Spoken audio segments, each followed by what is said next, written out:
Hello everyone. Today is Tuesday, March 8th, 2022.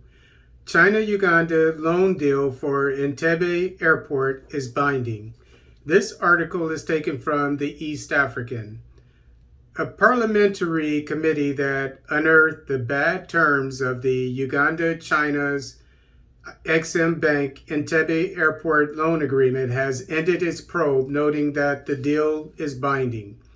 Jules Signoni, chairperson of the Committee on Commissions, Statutory Authorities, and State Enterprises, told the East African that it is impossible to pull out of the agreement given the dire consequences the country would face.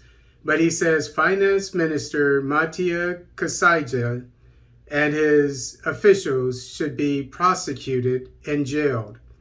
In other countries, Mr. Kasaija should have resigned yesterday, he said.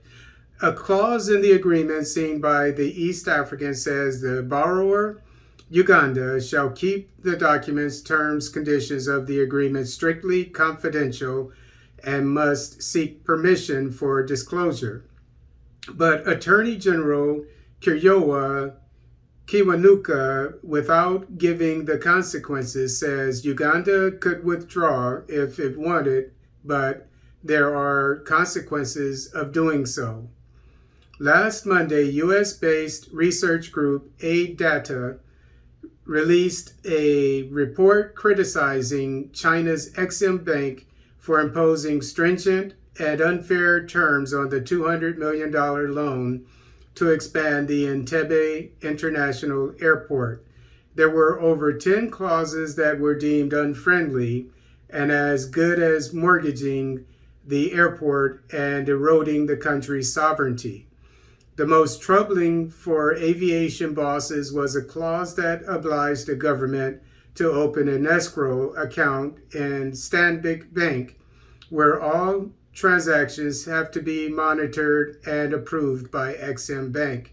The clause also gave the bank powers to approve the airport's budgets and to inspect books of accounts.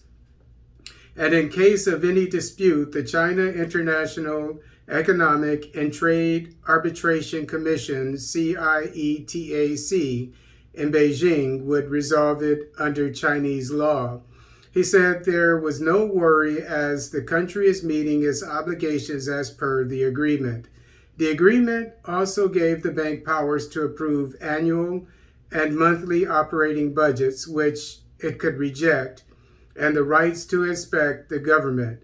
According to the 240-month contract, Uganda is expected to deposit the money on the escrow account and give priority to repayment of the loan before investing in any venture, which Bradley Parks, executive director at Data, said limits the fiscal autonomy of the government. China Communications Construction Company started the works on the 71-year-old airport in 2016. And the lender is asked not just for revenues from the new projects they are funding, but also from the underlying asset or the airport that already exists, Mr. Parks said.